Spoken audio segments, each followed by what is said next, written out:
Today we're adding a plate to the router to turn it into a router table. That's next here on the Fellow Hobbyist.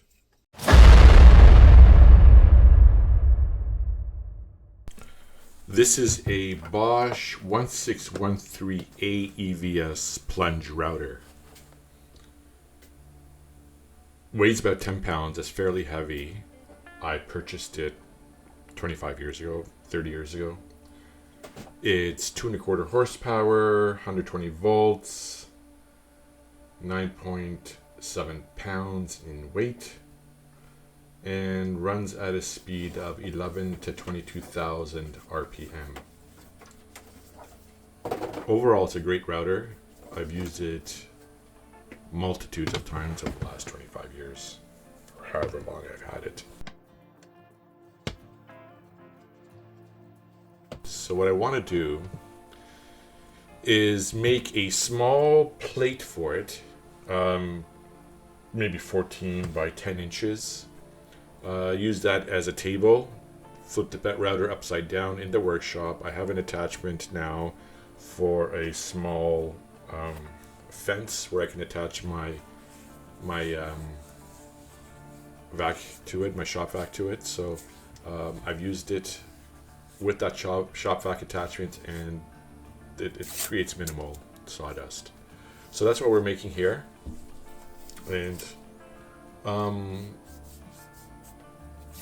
hopefully I'll be able to use it as a table router, and I'll be able to use it upright also, because that plate isn't as big and I can still use it with that plate attached. Anyway, you'll see.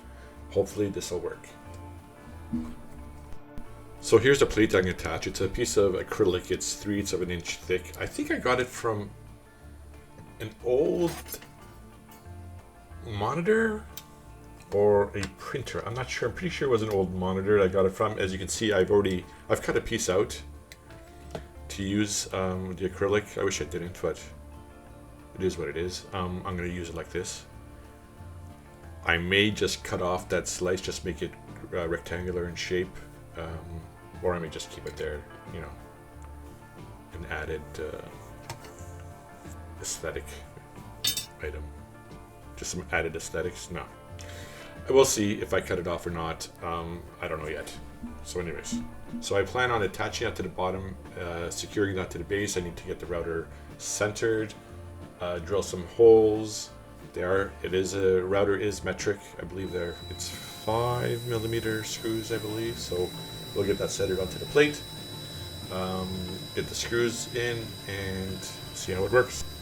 What I wanted to do, or what I wish I had, is the metric countersunk heads, the flat tops with the little cone shapes. I don't have any of those. All I have is the rounded heads. Not rounded heads. They are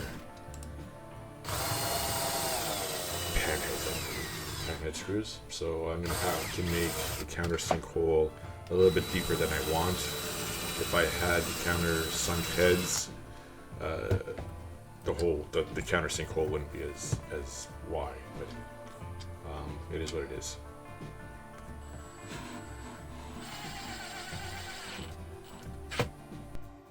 Okay, so the router's attached. I have it upside down in my vise. It is holding pretty well.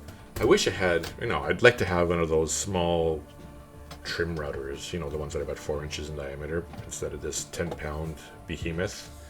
But if I had one of those smaller ones, that would be easier to connect. It probably wouldn't last 25 years. But so I'm going to add a router bit to it. It's basically looks like the tip of a drill. It's a bevel bit, and I'll just create the hole in the plexiglass. It shouldn't crack, but here's hoping.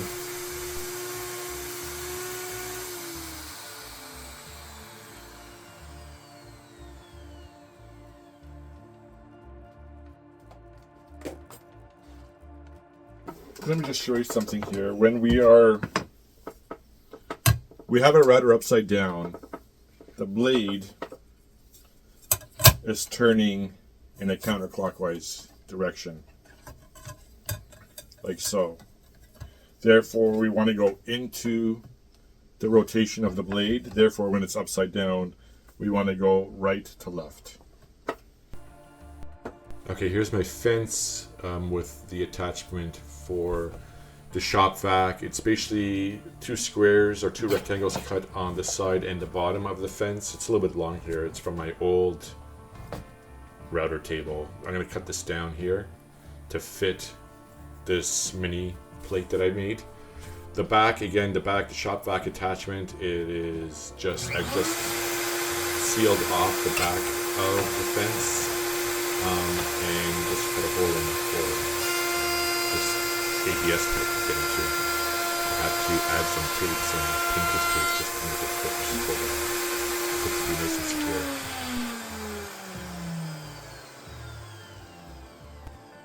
So there you have it. Short little video here. Little mini base plate. Little mini plate for the router. I'm not going to chop off that section, that front section where I missed, I shouldn't have cut that out. I wish I didn't do that in the first place. It would have been a bigger plate, but anyways, I'm not going to cut it out. It's just going to be like this. I'd rather have a bigger face. I'd rather have a bigger platform. So thanks for joining. Not difficult. Just keeping the router in the bench press, in the bench vise. I gotta go work out. It's working. The router sides are flat. You can add an attachment, rounded little plates on each side of the router. If you have one of those trim routers, just get 2 pieces of wood, cut a little circle in it, and stick it together, and then you can squeeze the router firmly into the bench vise. I hope you know what I'm talking about. Anyways, thanks for joining. Like and subscribe, and we'll see you guys soon.